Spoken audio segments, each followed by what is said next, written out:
আসসালামু আলাইকুম রহমতুল্লাহি ওবরকাতুহু।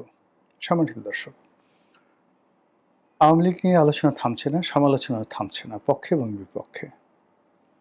আলোচনা চলছে শেখ হাসিনাকে নিয়ে, পক্ষে বিপক্ষে, তার আসা যাওয়া, তার বেঁচে থাকা, তার মরে যাওয়া, তার ক্ষমতা ফিরে পাওয়া ইত্যাদি প্রায় সব বিষয়গুলো নিয়ে আলোচনা হচ্ছে। তার বিচার নিয়ে, ভারতীয়দের অবস্থান নিয়ে প্রায় প্রতিদিনই আমাদের সামাজিক মাধ্যম, গণমাধ্যমে শেখ হাসিনাকে আসতেই হবে। আবার অন্যদিকে শেখ হাসিনা তিনি নিজেও নানা অছিলায়, নানা কৌশলে আলোচনায় আছেন। কখনো আমেরিকার পত্রিকায় Washington post, the Telegraph, new York Times, Sunday Times, the Telegraph, এরকম বিখ্যাত বিখ্যাত পত্রিকা, ইকোনমিক্স থেকে শুরু করে ভারতের আনন্দবাজার, হিন্দুস্তান টাইমস, দ্য হিন্দু, সব জায়গাতে প্রতি মুহূর্তে এই কয়দিন পরপর একটা সাক্ষাৎকার দিয়ে, একটা বক্তব্য দিয়ে তিনি সারা দুনিয়া তোলপাড় করে বেড়ান। এর বাইরে টেলিগ্রাম, হোয়াটসঅ্যাপ গ্রুপ, স্কাইপে বিভিন্ন রকম যে সামাজিক যোগাযোগ মাধ্যম রয়েছে তাদের সেই আন্তঃসংযোগ, মানে আওয়ামী লীগের মধ্যে, ছাত্রলীগের মধ্যে অসংখ্য গ্রুপ তৈরি হয়ে গেছে। এরা ডেইলি হাজার হাজার মিটিং করে, অসংখ্য গ্রুপ। এদের কাজ হলো কথা বলা।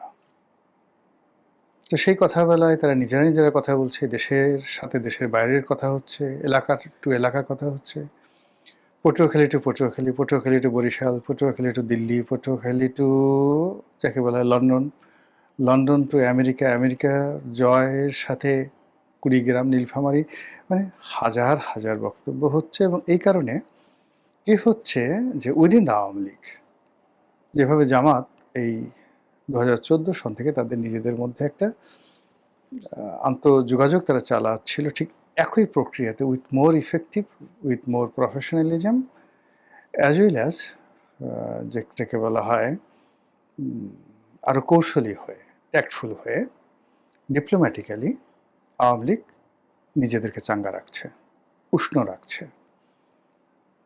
আর নানা কারণে বিভিন্ন সময় বিভিন্ন কথাবার্তা বলে, বিভিন্ন ঘটনা ঘটিয়ে তারা বাংলাদেশের রাজনীতিকে উত্তাল করে দিচ্ছে। তো এই যে ছাত্রলীগকে নিয়ে আলোচনা, আওয়ামী লীগকে নিয়ে আলোচনা, শেখ হাসিনাকে নিয়ে আলোচনা, এগুলো না হয় মেনে নেওয়া গেল, কিন্তু সাম্প্রতিক সময়ে তার ভ্যানিটি ব্যাগ নিয়ে যে আলোচনা শুরু হয়েছে, এটা মানে কি বলবো, অনেক বড় বড় রাজনীতিবিদদের জন্য এটা রীতিমতো একটা চপেটাঘাত। যেখানে রাজনীতিবিদরা স্লোগান দিতে দিতে, মিছিল করতে করতে, দৌড়াতে দৌড়াতে, নাচতে নাচতে রক্ত বমি করে দিচ্ছে, অথচ তাদেরকে নিয়ে কোনো আলোচনা হচ্ছে না। আর শেখ হাসিনার একটা ভ্যানিটি ব্যাগ, হয়তো সেটা কুমিরের চামড়া দিয়ে তৈরি, হয়তো সেটা বাফেলো মানে মহিষের চামড়া দিয়ে তৈরি, অথবা ব্ল্যাক বেঙ্গল গোট, বাংলার যে কালো ছাগল, ইটালির কোনো ব্র্যান্ডের তৈরি। আমি জানি না শেখ হাসিনা আসলে কী ধরনের ভ্যানিটি ব্যাগ ব্যবহার করতেন, সেটা কতটা কস্টলি। এর কারণ হলো ভ্যানিটি ব্যাগ এমন আছে যে আপনি নিউ মার্কেট থেকে 200 টাকায় ভ্যানিটি ব্যাগ পাবেন, দেখতে অনেক সুন্দর। আবার ঠিক একই, মানে তার সে অত অত সুন্দরও না, নিউ মার্কেট 200 টাকার ব্যাগের মতো সুন্দর নয়, কিন্তু খুব ভালো ব্র্যান্ডের, ইউরোপের ভালো ব্র্যান্ডের। তো এরকম যে সকল ওয়ার্ল্ড ফেমাস ভালো ব্র্যান্ড রয়েছে, এরকম এক একটা ভ্যানিটি ব্যাগের দাম 2 কোটি 4 কোটি টাকা পর্যন্ত আছে। আর তার সঙ্গে যদি হীরামণি মুক্তা জহরত চুনি পান্না যুক্ত হয়, তাহলে কয়েকশো কোটি টাকা একটা ভ্যানিটি ব্যাগের মূল্য হতে পারে। তো শেখ হাসিনার ভ্যানিটি ব্যাগটা আসলে কেমন ছিল এটা আমরা জানি না, কিন্তু সেই ভ্যানিটি ব্যাগের মধ্যে 3 পৃষ্ঠার একটি পদত্যাগপত্র ছিল। সেই পদত্যাগপত্র নিয়ে এবং তার ভ্যানিটি ব্যাগ নিয়ে এখন যে আলোচনা হচ্ছে, এই আলোচনা বাংলাদেশের বড় বড় রাজনীতিবিদ, বড় বড় রাজনৈতিক দলকে নিয়ে আলোচনা হচ্ছে না। ফলে ভ্যানিটি ব্যাগ ভার্সেস রাজনীতিবিদ, আর এই যে ভ্যানিটি ব্যাগের যে গুরুত্ব, এটি বাড়িয়ে দিয়েছেন বাংলাদেশের একজন প্রথিতযশা সাংবাদিক, মানবজমিন সম্পাদক জনাব মতিউর রহমান চৌধুরী। মতি ভাইয়ের সঙ্গে আমার ব্যক্তিগত সম্পর্ক দীর্ঘদিনের এবং সম্পর্কটা ভালো, খুবই ভালো সম্পর্ক। তিনি ওরকম খুব কট্টরপন্থী কোনো দলেরও নন, আবার কোনো দলের ঠিক ওরকম কট্টর বিরোধিতাকারী নন। অনেকটা লিবারেল প্রকৃতির একজন মানুষ। সবার সঙ্গে তিনি সম্পর্ক রক্ষা করতে চান, এটা আমি বুঝতে পারি। কারোর সঙ্গে তিনি শত্রুতা আসলে করতে চান না। ওয়েল বিহেভড, ওয়েল ম্যানার্ড, যাকে বলা হয় মাইল্ড। অভিমান তার আছে, কষ্ট তার আছে। তো যখন কষ্ট পান, অভিমান হয়, ওটা ইন্টেলেকচুয়াল লেভেলে তিনি দু কলম লিখেন। তিনি ছাড়া, তার আল্লাহ ছাড়া তার ওই কলমের মার প্যাঁচ কেউ বুঝতে পারে না, কিন্তু যার উদ্দেশ্যে লেখেন তার 12টা বেজে যায়। তার যে ক্ষুরধার লেখনী, এরশাদের বিরুদ্ধে সেই যে লেখা তিনি লিখেছেন, দুর্নীতিবাজদের উল্লাস নৃত্য। এক যে খবরের কাগজ নামক একটা সাপ্তাহিক পত্রিকায় লেখা ছাপা হওয়ার পর এরশাদ পাগল হয়ে গিয়েছিলেন। তার বিরুদ্ধে রীতিমতো হুলিয়া জারি করা হয়েছিল। তারপর যখন তিনি ইত্তেফাকে ছিলেন, তিনি বিশেষ প্রতিবেদক ছিলেন, স্পেশাল করেসপন্ডেন্ট ছিলেন, ডিপ্লোম্যাটিক করেসপন্ডেন্ট ছিলেন, কূটনৈতিক প্রতিবেদক ছিলেন। তারপর কূটনৈতিক প্রতিবেদক হওয়া সত্ত্বেও স্পোর্টসের ব্যাপারে তার ভীষণ রকম দুর্বলতা। তিনি ইত্তেফাকের হয়ে বিশ্বকাপ, সে বিশ্বকাপের যে খেলা, সেই খেলা কভার করার জন্য তিনি বিদেশে গিয়েছিলেন। এবং আমরা যারা খেলাধুলা পছন্দ করতাম তখন ইত্তেফাকে ওই যে তার যে স্পোর্টস কলাম, এটা পড়ার জন্য পাগল হয়ে যেতাম। এই হলো মতিউর রহমান চৌধুরী। তাকে কলিগ হিসেবে পেয়েছি, মানে একসঙ্গে কাজ করার সুযোগ হয়েছে সংবাদপত্রে। তাকে সহকর্মী রূপে পেয়েছি, এই যে টকশো করি দীর্ঘদিন যাবৎ তিনি হোস্ট হন। কখনো কখনো সহ আলোচক হিসেবে সভা সমিতি সেমিনারে পেয়েছি। খাবার টেবিলে আমরা একত্রে বসেছি, ভাবির সাথে ভালো সম্পর্ক। তো সেই মানুষটি এই বাংলাদেশের অনেক, আমি যে বলবো, রাজনীতির অঘটন পটীয়সী বা ঘটন পটীয়সী, অনেক স্বৈরাচারের জন্য তিনি অঘটন ঘটিয়েছেন। আর ইতিবাচক রাজনীতির জন্য, সাংবাদিকতার জন্য তিনি অনেক ল্যান্ডমার্ক ভিক্টোরি স্থাপন করেছেন। তো সেই মতিউর রহমান চৌধুরী কতগুলো বিষয়ে এই প্রথম তিনি রাষ্ট্রপতির সঙ্গে সাহস করে ইউনূস জমানাতে দেখা করেছেন। এবং সেখান থেকে বের হয়ে তিনি যে ঝুঁকি নিয়ে রাষ্ট্রপতির কথাগুলো, বেদনাগুলো তিনি যেভাবে মিডিয়ার সামনে তুলে এনেছেন, এটা অনন্য। বাংলাদেশের কোনো সাংবাদিকই সাহস করেনি। আপনি পক্ষে বলতে পারেন, বিপক্ষে বলতে পারেন, কিন্তু সাংবাদিকতার যে সাহস, শক্তি, যেটি পরবর্তীতে আবার তার অনুকরণে কালের কণ্ঠ দেখিয়েছে আরও ওয়াইড রেঞ্জে। কালের কণ্ঠের যিনি নির্বাহী সম্পাদক জনাব হায়দার, তিনি এই মতিউর রহমান সাহেবের অনুকরণে রাষ্ট্রপতিকে নিয়ে রাজনীতির অন্দরমহলের অনেক গুপ্ত বিষয় সামনে নিয়ে আসেন, যেটা ইউনূসের যে পুরো ক্যারিয়ারটাকে শেষ করে দিয়েছে। আর ইউনূস জমানাতে রাষ্ট্রপতির সাথে সাক্ষাৎ করে জনাব মতিউর রহমান চৌধুরী তিনি যে বক্তব্য দিয়েছেন, সেটা ইউনূস রেজিমকে পতনের দ্বার প্রান্তে নিয়ে গেছে। যেভাবে এরশাদের রেজিমকে প্রথম লাল কার্ড দেখানো হয়েছিল, এই কয়েকটা লেখা, তার মধ্যে সব শালা কবি হতে চায়, কবি রফিকুল্লাহ সে বিখ্যাত পিপিলিকা স্বাদ জেগেছে, পিপিলিকা জিদ করেছে উড়বেই, জিদ ধরেছে উড়বে, এরকম কবিতা, সে বিখ্যাত সব শালা কবি হবে। আর মতিউর রহমান চৌধুরীর সেই দুর্নীতিবাজদের উল্লাস নৃত্য, আর পটুয়া কামরুল হাসানের বিশ্ববেহায়া। এটা হলো ইন্টেলেকচুয়াল জগতের 3টি মাইলস্টোন এরশাদের পতনের। আর রাজপথে জীবন্ত পোস্টার, সেই নূর হোসেন, সেলিম দেলোয়ার, দীপালি সাহা, এরপর এরশাদের পতন। তদ্রূপ এই যে ডক্টর মোহাম্মদ ইউনূসের যে পতন হলো বা শেখ হাসিনার যে পতন হলো, এই পতনের পেছনে মতিউর রহমান চৌধুরীর একটা বিরাট ভূমিকা আছে। এনিওয়ে, আমি এখানে যে জিনিসটা এই মুহূর্তে বলতে চাই সেটা হলো, এই যে শেখ হাসিনার পদত্যাগপত্র নিয়ে রাষ্ট্রপতির যে প্রশ্নটি তিনি করেছিলেন ইউনূসের জমানাতে, এবং সেটা ইউনূস সামাল দিতে পারেননি। সেটার পক্ষে বিপক্ষে কিচ্ছু দাঁড় করানো যায়নি। ওটাই এস্টাবলিশ হয়ে গেছে যে তার পদত্যাগপত্র নেই। এখন ঠিক সেই পুরনো বক্তব্যটি আবার নতুন একটা মোড়কে তিনি ভরে দিলেন, অর্থাৎ সেই পদত্যাগপত্রটি জনাব মতিউর রহমান চৌধুরী তিনি ভরে দিলেন শেখ হাসিনার ভ্যানিটি ব্যাগে। এবং যে ভ্যানিটি ব্যাগটি একটা চেয়ারের উপর পড়েছিল তার বক্তব্য অনুযায়ী, তিনি নিতে ভুলে গিয়েছিলেন শেখ হাসিনা।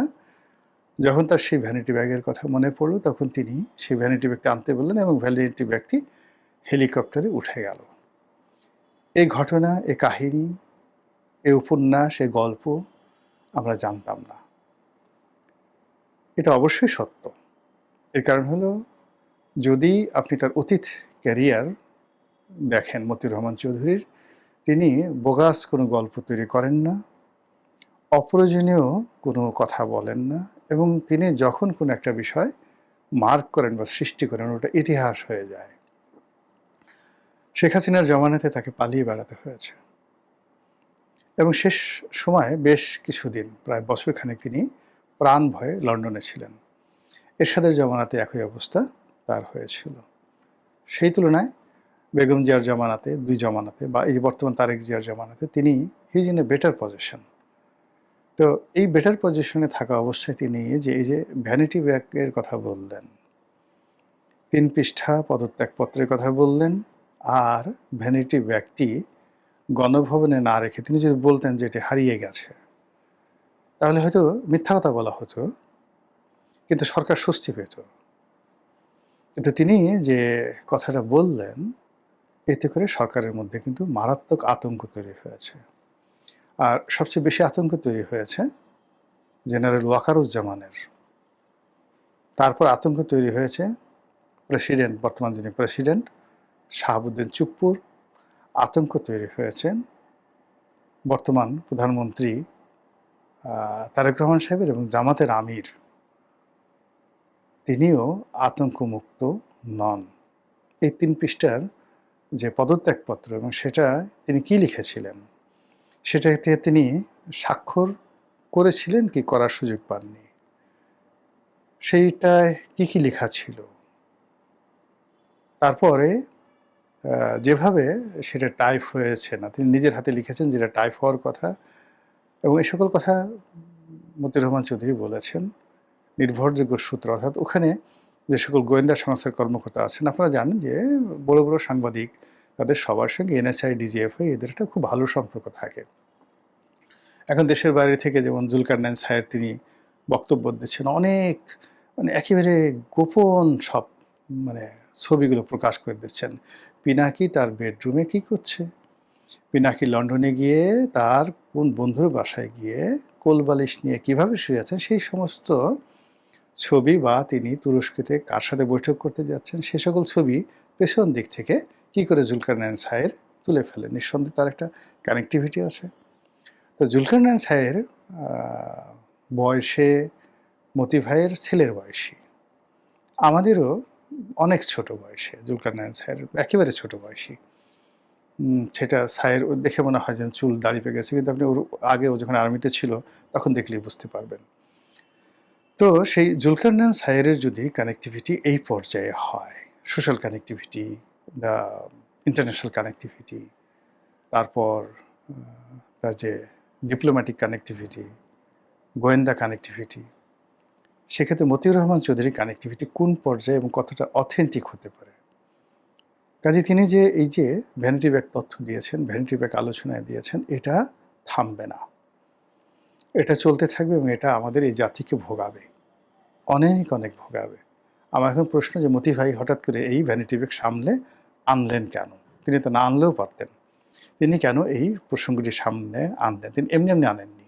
নিঃসন্দেহে এটার পেছনে তার অনেক যুক্তি আছে, উদ্দেশ্য আছে, হতে পারে মহৎ উদ্দেশ্য আছে। এগুলো এক।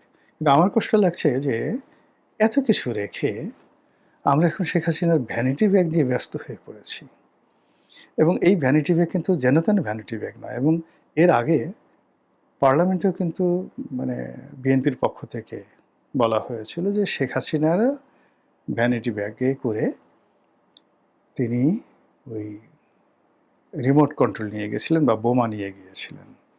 What ever maybe. অর্থাৎ ২১শে আগস্টের যে বোমা হামলা হয়েছিল, সেই বোমা শেখ হাসিনা নিজে নাটক সৃষ্টি করার জন্য তিনি সেই বোমা পেতে রেখেছিলেন, পুঁতে রেখেছিলেন। আর ওই বোমা তিনি তার নিজের হাতে রিমোট কন্ট্রোল দিয়ে সেই বোমা ফাটিয়েছেন। এই কথা পার্লামেন্টের ভিতরে বাইরে বহুবার বিএনপির লোকজন বলেছে। তো ওই আমল থেকে শেখ হাসিনার যে ভ্যানিটি ব্যাগ, সেই ভ্যানিটি ব্যাগ খুবই গুরুত্বপূর্ণ। যে ভ্যানিটি ব্যাগে গ্রেনেডের সুইচ থাকে, যে ভ্যানিটি ব্যাগে একটি দেশের পদত্যাগের, প্রধানমন্ত্রী ১৭ বছরের শাসনের যে পদত্যাগপত্রের ৩ পৃষ্ঠার পদত্যাগপত্রের যে হস্তলিখিত কপি থাকে, যে ভ্যানিটি ব্যাগ আবার তিনি হেলিকপ্টারে করে উড়িয়ে নিয়ে যান, সেটা কোনো যেন তেন ভ্যানিটি ব্যাগ নয়। এই ভ্যানিটি ব্যাগ আমাদেরকে কোথায় নিয়ে যায়? আমরা কি ভ্যানিটি ব্যাগের ভেতরে ঢুকে পড়ব? নাকি ওই ভ্যানিটি ব্যাগের ভিতরে পদত্যাগপত্র বা ভ্যানিটি ব্যাগের মধ্যে তার যে রাজনৈতিক সুইচ রয়েছে সেটা তিনি আবার চাপ দিবেন এবং আবার একটি